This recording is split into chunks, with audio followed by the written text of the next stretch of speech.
Olá, voltamos com o nosso Agro Pantanal. Comunidade científica e ambientalistas cobram a aprovação do Estatuto do Pantanal. Um projeto de lei que tramita no Congresso estabelece critérios e medidas de proteção do Pantanal, que atualmente é regido pela mesma legislação da Mata Atlântica. Vamos conferir todos os detalhes na reportagem de José Porto. O Instituto Nacional de Pesquisas do Pantanal promoveu um ciclo de palestras para cobrar mais agilidade na apreciação da lei federal que cria o Estatuto do Pantanal. O diretor do Instituto, professor e pesquisador da UFMT, Paulo Teixeira, aponta os principais problemas que o Pantanal enfrenta por falta de uma legislação específica. A gente tem problema da água, das hidrelétricas. Você tem também questões, por exemplo, como lixo urbano. Você tem a questão da proteção das nascentes, que essas estão lá no Planalto, e essa é uma dificuldade. A Universidade Federal de Mato Grosso procura reunir todos os envolvidos sobre o desenvolvimento do Pantanal. Junto com o UFMT, o IFMT, o NEMAT, as universidades de Mato Grosso do Sul, temos avançado na rede de pesquisa para estudar o Pantanal, tanto na questão da biodiversidade, fauna, flora, mas também as populações que ali habitam, inclusive povos originários, indígenas, povos tradicionais, ribeirinhos e também os proprietários de terra, de fazenda, produtores rurais. Entre as principais atividades no Pantanal estão o turismo e a pecuária. Em Mato Grosso, um projeto de lei também cria um selo como medida de incentivo e reconhecimento para quem defende o Pantanal. Nós fazemos um projeto de lei sobre o selo Pantanal. As instituições que defendem, que brigam pelo Pantanal, instituições públicas, privadas, o ser humano, principalmente o ribeirinho, para a gente tratá-lo de uma forma coesa, de uma forma tradicional, para ele se colocar lá naquele meio, naquele nicho que ele vive, com alegria, com felicidade e ver o Pantanal de uma forma diferente. O senador Wellington Fagundes é autor do projeto de lei que cria o Estatuto do Pantanal. O parlamentar lembra que há conflitos quanto ao regimento legal e que a questão do Pantanal está judicializada no Supremo Tribunal Federal, que usa a legislação da Mata Atlântica para dirimir as questões, por falta de uma lei do Pantanal. A Mata Atlântica é uma área específica para ser totalmente preservado, enquanto que o Pantanal existe economia, existe a vida dos pantaneiros, os ribeirinhos, quilombolas, indígenas, todos aqueles que vivem lá, e é bom salientar que 93% do território pantaneiro está na propriedade da iniciativa privada, portanto, sob o cuidado da iniciativa privada. Por isso, nós não podemos esperar, inclusive, que o Supremo Tribunal Federal tome uma decisão dessa e daqui a pouco temos que fechar o Pantanal. Além da legislação que protege o Pantanal, o debate na comunidade científica é para orientar políticas e medidas que promovam o desenvolvimento econômico e social da planície pantaneira.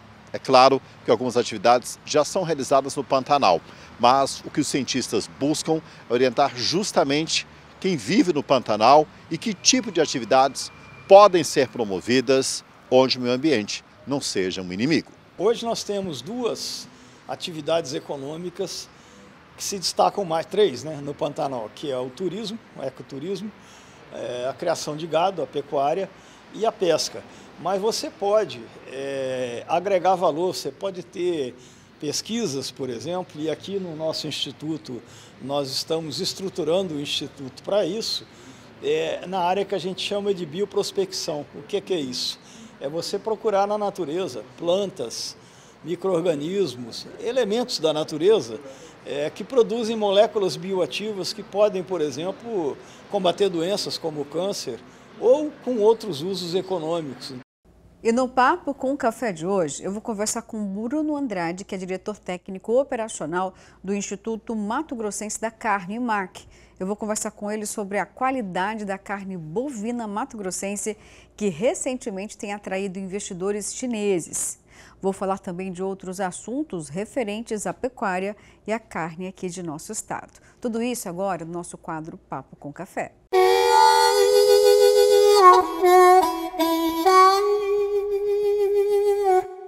Olá, Bruno, bom dia. Seja muito bem-vindo aqui no programa Agro Pantanal. Bom dia, obrigado pelo convite. Bom, vamos falar um pouquinho então de como foi o resultado dessa comitiva tão importante na China, abrindo de alguma forma, né, ainda mais diálogo. Nós já sabemos que existe já o estabelecimento dessa relação comercial tão importante, mas quais são as novidades exatamente, né, do fruto dessa comitiva até a China? Legal. Então, nos dias entre 11 e 26 de maio, nós estivemos em algumas cidades, né, na China, para conversar com potenciais importadores de carne bovina. Nós também fizemos a apresentação do Passaporte Verde, né, o nosso programa de rastreabilidade socioambiental.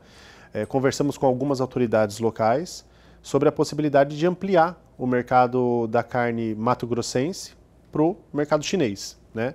É um mercado que está em franca expansão no consumo de carne bovina, né? De fato, eles pegaram um gosto pela carne bovina e a gente foi aproveitar desse momento, né? Na época estava acontecendo a Cial, China, que é uma feira importante na área de alimentos, e nós visitamos algumas províncias, conversamos com essas autoridades e importadores, né? Empresas locais, privadas e estatais, para ampliar esse mercado de carne sustentável a partir do estado de Mato Grosso. Então a gente foi muito bem recepcionado, tivemos excelentes conversas com algumas empresas, né? Até tivemos recentemente a visita de uma dessas empresas aqui no estado de Mato Grosso para conhecer indústrias frigoríficas, né? Conversar diretamente com as entidades. Então foi muito positivo, né? A gente conseguiu estreitar essa relação e apresentar o nosso principal programa de rastreabilidade socioambiental, que é o Passaporte Verde. Mas houve alguma efetivação prática, fechamento de contrato, ou por enquanto ainda segue só esse trâmite de um diálogo maior? Então, na nossa ida para a China, a gente recebeu muitas solicitações mesmo, diretas de intenções de compra de carne. Né? Isso aconteceu em Pequim, isso aconteceu em Xangai, com algumas indústrias, com algumas empresas com as quais a gente falou, algumas companhias de importação. É claro que para o negócio efetivar, a gente precisa muito das indústrias frigoríficas aqui no Mato Grosso terem a oferta, né, do produto, né, para pronta entrega, digamos assim. Então são acordos que levam um pouco mais de tempo, mas de fato o que a gente percebeu é que interesse em comprar eles têm. Né? E essa empresa que inclusive esteve aqui no estado de Mato Grosso, ela já veio, digamos assim, para retirar pedido. Mas é claro que a gente depende muito das empresas conseguirem ajustar seu parque industrial para produzir, né, a quantidade de carne que o chinês demanda. Uhum. Né? A gente sabe que pouco volume para eles, para a gente já é muito volume. Então, a gente está na necessidade de ter novas plantas habilitadas, né? E isso vai fazer com que a gente atenda muito mais facilmente essa demanda dos chineses. Então, nesse momento, a gente não consegue atender todos os pedidos, embora alguns acordos surgiram nessa vinda dos chineses para cá. Mas com a habilitação das indústrias que estão na fila de espera, aqui em Mato Grosso, no Brasil todo, mas aqui em Mato Grosso, se eu não estiver enganado, são 5 ou 6 unidades frigoríficas que aguardam a habilitação. Havendo essas habilitações, é possível a gente ampliar, né, a nossa comercialização de carne para eles. Bruno, você chamou atenção quando você disse que a qualidade da nossa carne, o fato do passaporte verde, né, serem aí praticamente dos grandes diferenciais. Isso quer dizer o quê? Esse país asiático, a China, ela é muito exigente e, em contrapartida, nós temos outros países que também têm o mesmo patamar de qualidade da nossa carne e também desta questão ambiental, que é o passaporte verde? Sim, pelo acordo que nós já temos com o mercado chinês, né, o acordo sanitário, nós só podemos enviar carne de animais, carne bovina de animais que tenham até 30 meses de idade. O estado de Mato Grosso hoje abate pouco mais de 20% dos seus animais com até 24 meses de idade. Precocemente. Precoces, isso. E enquanto a gente estava visitando, né, algumas dessas localidades na China, a gente percebeu uma forte demanda por um produto de alta qualidade, né, proveniente de animais jovens. E isso é interessante, eles não reconhecem o Brasil e, por consequência, o estado de Mato Grosso como um produtor de carne de qualidade. Eles reconhecem a gente, né, o país, o Brasil, como um produtor de commodity, né, de valor, de alto valor, né, sanitário, e de baixo valor, dólares por quilo, digamos assim. Então, eles não reconhecem a gente como um produtor de carne de alta qualidade. O que a gente foi fazer lá foi justamente dizer que sim, a gente produz esse produto de alta qualidade, a gente apenas não exporta hoje para a China, porque eles não pagam o valor que a gente precisaria para comercializar esse produto. Tanto que a carne de alta qualidade hoje produzida no Brasil, especialmente no estado de Mato Grosso, é consumida no próprio estado e no próprio país. E por que não tem esse reconhecimento da qualidade? Será que pode ser também uma estratégia comercial da China para falar aquilo que você disse, né? A gente é visto como um mercado barato, digamos assim. Será que realmente é verdadeiro o fato de não reconhecer a qualidade da carne? Então, mais ou menos, porque nos últimos anos o preço da carne bovina, a tonelada da carne bovina, aumentou bastante. O nosso produto ficou muito mais caro do que há 5, 6 anos atrás. Tem alguns dados que a gente acompanha ali no IMAC e as cotações de alguns produtos brasileiros são muito semelhantes aos produtos comercializados pelo Uruguai para a China. E o Uruguai é reconhecido como um país que produz carne de qualidade. Então, assim, os preços eles estão equivalentes.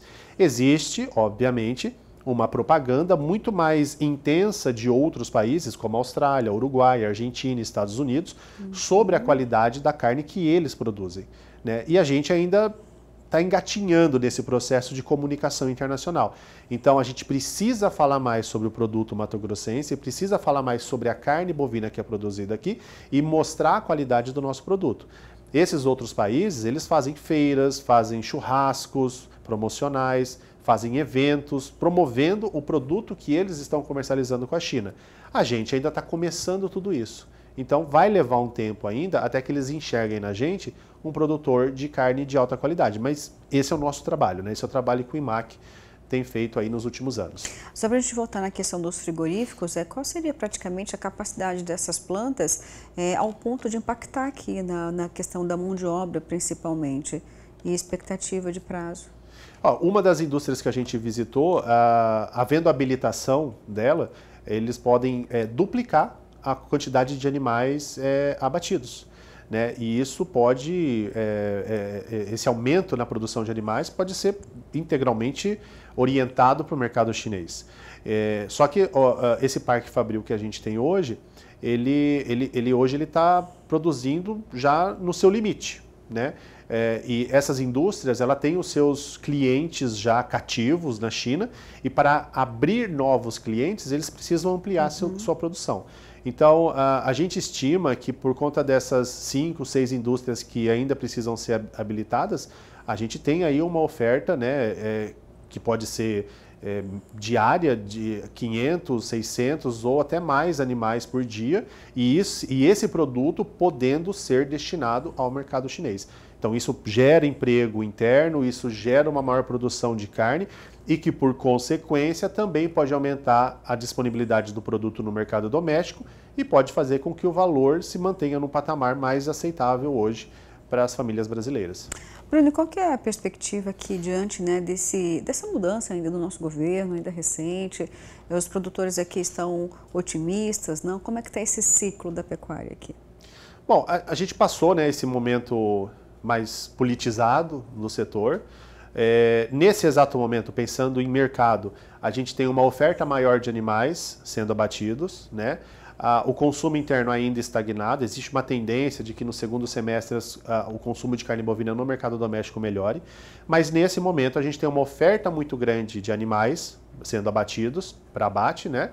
A gente tem um consumo interno estagnado e exportações também num ritmo mais desacelerado do que a gente observou nos primeiros meses, no primeiro semestre do ano passado. Quem gosta desse cenário aí é o consumidor, né? Exatamente. Então, assim, para o produtor, né, a gente observa uma rentabilidade menor nesse momento.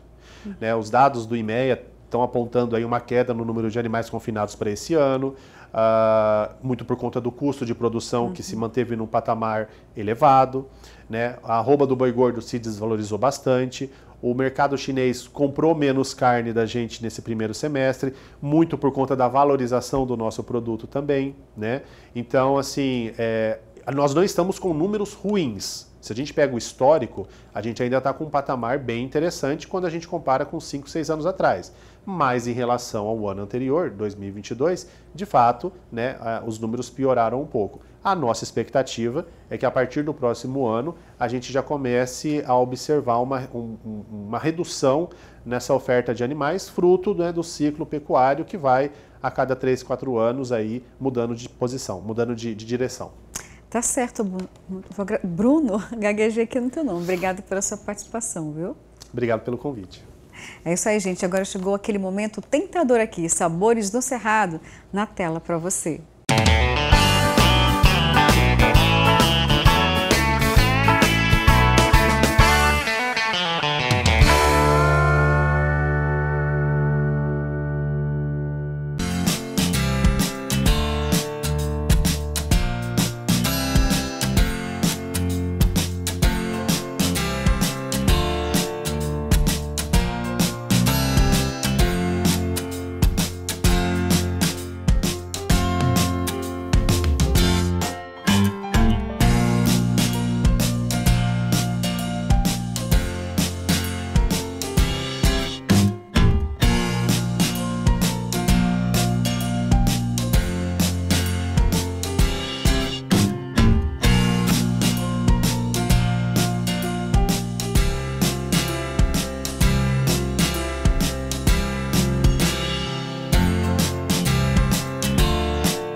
Delícia de receita, né? Para você fazer igualzinho aí na sua casa ou na fazenda. E agora a gente vai saber a resposta do quadro Mito ou Verdade deste domingo.